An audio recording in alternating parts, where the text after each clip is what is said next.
আমরা আশা করেছিলাম যে 5ই আগস্ট আমাদের ফ্যাসিবাদ থেকে মুক্তির জুলাই গণঅভ্যুত্থানের দ্বিতীয় বর্ষপূর্তি উপলক্ষে খুব সুন্দরভাবে আমরা আবারও একটা ঐক্যের বার্তা দেশবাসীকে দিতে পারবো। কিন্তু খুবই দুঃখজনক যে আজকে সকাল থেকে আমরা দেখলাম যে সরকারের উদ্যোগে যেই প্রোগ্রামগুলো হচ্ছে সেখানে আমরা সেই ঐক্যের বার্তা দিতে ব্যর্থ হয়েছি। এই ব্যর্থতা আমি সরকারকেই দিব। প্রথমত যেই জুলাই স্মৃতি জাদুঘর উদ্বোধনের ক্ষেত্রে আপনারা দেখেছেন অন্তর্বর্তী সরকারের সময় যখন পরিদর্শনেও আসেন প্রধান উপদেষ্টা, তিনি কিন্তু বিএনপি, জামাত, এনসিপির নেতৃবৃন্দ সহ সবাইকে নিয়ে একটা ইউনিটির জায়গা থেকে এসেছেন। তো উদ্বোধনের সময় আমরা দেখলাম বিরোধী দলীয় নেতা, তারপরে বিরোধী দলীয় চিফ হুইপ সহ উপনেতা কেউই সেখানে নেই। পরবর্তীতে আমরা জানতে পারলাম যে তাদেরকে আসলে সেভাবে গুরুত্ব দিয়ে দাওয়াত দেওয়া হয় নাই এবং প্রথম এক ধরনের ঐক্যের যেই বার্তা দেওয়ার সুযোগ ছিল, সম্ভাবনা ছিল, সেটা নষ্ট হয়েছে এবং একটা মেসেজ গিয়েছে যে আসলে এই সরকারটা কি প্রকৃত অর্থেই বাংলাদেশের সরকার হয়ে উঠতে পারছে নাকি শুধুমাত্র বিএনপিরই এবং তাদের সমর্থকদেরই সরকার। এবং দ্বিতীয়ত আমরা দেখেছি রাষ্ট্রপতির যেই অনুষ্ঠানটা আয়োজন করা হয়েছে সেখানে একটা ডকুমেন্টারি প্রদর্শন করা হয়েছে, যে ডকুমেন্টারিতে জনাব বর্তমান প্রধানমন্ত্রী জনাব তারেক রহমানকে এক দফার ঘোষক হিসেবে উত্থাপন করা হয়েছে এবং প্রকৃত জুলাই গণঅভ্যুত্থানের যে ইতিহাস আমরা এমনকি দেখলাম রাষ্ট্রপতি নিজেই বললেন যে এই ডকুমেন্টারিতে আবু সাইদ নেই, এটা কিসের ডকুমেন্টারি। কিন্তু দুঃখজনক হচ্ছে রাষ্ট্রপতির প্রোগ্রামে এই ডকুমেন্টারিটা কিন্তু অফিসিয়ালি প্রদর্শন করা হয়েছে, ফলে এটাকে আমরা ওনাদেরই ব্যর্থতা হিসেবে ধরে নিব যে ওনারা এটা ঠিকভাবে দেখেন নাই কিংবা দেখেও হয়তো এটা করে থাকতে পারেন। তো আমরা জুলাই জাদুঘরের ক্ষেত্রে আমরা ইতিমধ্যে শুনেছি, যদিও আমি দেখতে যাব, কারণ যখন জুলাই জাদুঘরটা অন্তর্বর্তী সরকারের তত্ত্বাবধানে করা হয়েছিল তখন আমি প্রদর্শন করেছিলাম এবং কি কি ছিল দেখেছি। কিন্তু এখন আমি শুনতে পাচ্ছি যে সেখানেও ইতিহাস বিকৃত করার চেষ্টা করা হয়েছে। উদ্বোধনের আগে বিগত 5 মাসে গণঅভ্যুত্থানের যে প্রকৃত ইতিহাস সেটাকে অনেকভাবেই আসলে ভুলভাবে উত্থাপন করার চেষ্টা করা হয়েছে এবং সেখানেও বিএনপিকেই এই গণঅভ্যুত্থানের সর্বাগ্রে রাখার এক ধরনের অপচেষ্টা করা হয়েছে। আমরা আমাদের দলের পক্ষ থেকে অফিসিয়ালি জাদুঘর ভিজিটে যাব এবং আমরা আমাদের অফিসিয়াল অবস্থানটা হয়তো জানাবো সেখানে। তো আমাদের কাছে আজকে একটা সুযোগ ছিল জুলাই গণঅভ্যুত্থানের দ্বিতীয় বর্ষ উপলক্ষে। আমাদের সামনে অনেকগুলো ক্রাইসিস আছে। আমরা ইতিমধ্যেই দেশে দ্রব্যমূল্যের ক্রাইসিসের মধ্য দিয়ে যাচ্ছি। আওয়ামী লীগ দেশে বিশৃঙ্খলা সৃষ্টির চেষ্টা করছে। এই সময়ে প্রধানমন্ত্রী তারেক রহমানের একটা সুযোগ ছিল একটা ইউনিটের বার্তা দেওয়া, একটা ঐক্যের বার্তা বাকি রাজনৈতিক দলগুলোকে সাথে রেখে দেওয়ার, যেটা তাকেই আলটিমেটলি আসলে শক্তিশালী করতে সামনের এই ক্রাইসিসগুলো মোকাবিলায়। কিন্তু আমরা দেখলাম যে তিনি এটাতে ব্যর্থ হলেন, তার সরকার এটাতে ব্যর্থতার পরিচয় দিল। এই 5ই আগস্টকে কেন্দ্র করে যেখানে ঐক্যবদ্ধ হওয়ার কথা সেখানে একটা অনৈক্যের বার্তা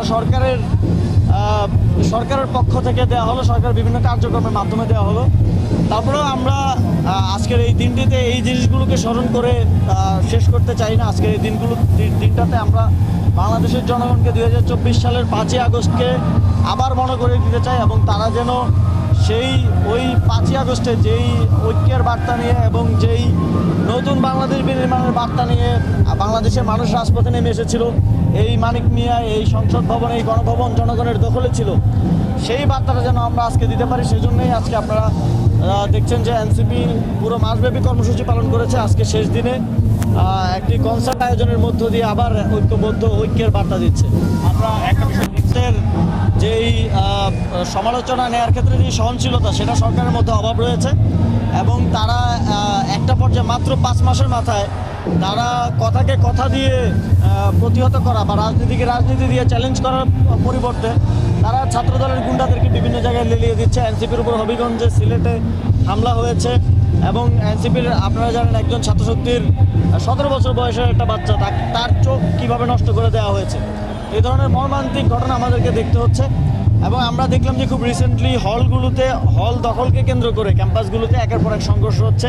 বেগম রোকেয়া বিশ্ববিদ্যালয় থেকে শুরু হয়ে সেটা পুরো সারা দেশে ছড়িয়ে পড়েছে। আমাদের ছাত্রশক্তির জগন্নাথ বিশ্ববিদ্যালয়, ঢাকা কলেজের নেতৃবৃন্দকে হামলা এবং আহত করা হয়েছে। আমরা 5 আগস্টের পর থেকেই বারবার বলে আসছি যে ছাত্র রাজনীতির একটা নতুন রূপরেখা দরকার, কিন্তু আমরা দেখেছি যে একটা সংগঠন তারা ছাত্র রাজনীতি নিষিদ্ধ যে আবার নিজেরাই ছাত্র রাজনীতিতে এসছে, আবার আরেকটা সংগঠন ক্যাম্পাসগুলোকে বাই ফোর্স দখল করার চেষ্টা করছে। তো এই সব কিছুকে আমরা ছাত্র রাজনীতির নেতিবাচক চর্চা হিসেবে দেখি এবং ছাত্র রাজনীতির পূর্ববর্তী সময়ে যেভাবে হচ্ছিল তারই একটা ধারাবাহিকতা হিসেবে দেখি। আমরা চাই যে এটাতে নতুনত্ব আসুক এবং ছাত্র সংগঠনগুলো আরও সহনশীল হোক, এবং সরকার ওভারঅল আমরা দেখছি এই ঘটনাগুলোর ক্ষেত্রে কিন্তু সরকার কোনো ব্যবস্থা নিচ্ছে না। এখন সরকার যদি তার দলীয় সন্ত্রাসীদেরকে নিয়ন্ত্রণ না করে, তাহলে আমাদের সংখ্যা হচ্ছে আবারও ওই 2001 থেকে 2006 সময়ের গল্প আমরা শুনি, যে তখন বিএনপি তার নিজের দলকে নিয়ন্ত্রণ করতে পারতো না। আবার একটা নিয়ন্ত্রণহীন পরিস্থিতির দিকে যেতে পারে, দেশের সার্বিক আইনশৃঙ্খলা পরিস্থিতির অবনতি ঘটতে পারে। আরেকটি প্রশ্ন, সেটি একেবারে ঐচ্ছিক যদি বলতে। হাইপ ওঠানো হয়েছে তিনি ফিজিক্যালি আসবেন, পরে দেখলাম যে তিনি ফিজিক্যালি আসবেন না, তিনি অনলাইনে আসবেন। পরে আবার শুনলাম যে তিনি অনলাইনেও হয়তো লজ্জা পাচ্ছেন, চেহারা দেখাবেন না, তিনি ভয়েসে কথা বলবেন। তো বক্তব্য এখনও আমি হয়তো শুনিনি, বক্তব্য আসলে হয়তো শোনা যাবে। কিন্তু আমরা স্পষ্টভাবেই বলতে চাই যে ভারত সরকার আমাদেরকে বারবার, আপনারা জানেন যে বিএনপি সরকারও এটা নিয়ে, বিএনপির সরকারের পররাষ্ট্র মন্ত্রণালয় কথা বলছে যে তাকে কোনো ধরনের রাজনৈতিক কার্যক্রম যেন পরিচালনা করতে দেওয়া না হয়। কিন্তু ভারত সরকারের পক্ষ থেকে এটা বারবার বলছে যে দিবে না, কিন্তু তারপরেও দিচ্ছে। আমার মনে হয় এখানে তারা বাংলাদেশে স্পষ্টতই একটা অস্থিতিশীল পরিস্থিতি তৈরি করার ক্ষেত্রে ইন্ধন দিচ্ছে শেখ হাসিনাকে বক্তব্য দিতে দেওয়ার মধ্য দিয়ে। এবং আমরা এই ধরনেরও ইনফরমেশন পাচ্ছি যে শেখ হাসিনাকে ভারতে রাখা না রাখা এই সংক্রান্ত নানা ধরনের আলাপ আলোচনা চলছে, এবং তাদের মধ্যে একটা ডিসকমফোর্ট আছে। কারণ আমরা ইতিমধ্যে দেখেছি যে ভারতের সংসদ থেকে এক ধরনের বিবৃতি দেওয়া হয়েছে। কংগ্রেস, আম আদমি পার্টি, অন্যান্য পার্টিগুলো কিন্তু সরকারকে সেখানে চাপ দিচ্ছে শেখ হাসিনাকে রাখার বিষয়টা নিয়ে। এবং শেখ হাসিনা কনভিক্টেড একজন আসামি, তিনি ফাঁসির আসামি। তো এক্ষেত্রে আমাদের আহ্বান থাকবে তাকে বাংলাদেশের কাছে বন্দি বিনিময় চুক্তি অনুযায়ী ফিরিয়ে দেওয়া হোক, অথবা তিনি যদি আসতে চান, দুই ক্ষেত্রেই পরিণতি একটাই হবে, তাকে এয়ারপোর্ট থেকে ডিরেক্ট ফাঁসির মঞ্চ পর্যন্ত যেতে হবে এবং বাংলাদেশের মানুষের জাস্টিসটা এনশিওর হবে। আমরা আশা করি এক্ষেত্রে ভারত সরকার একটা গুডউইল দেখাবে।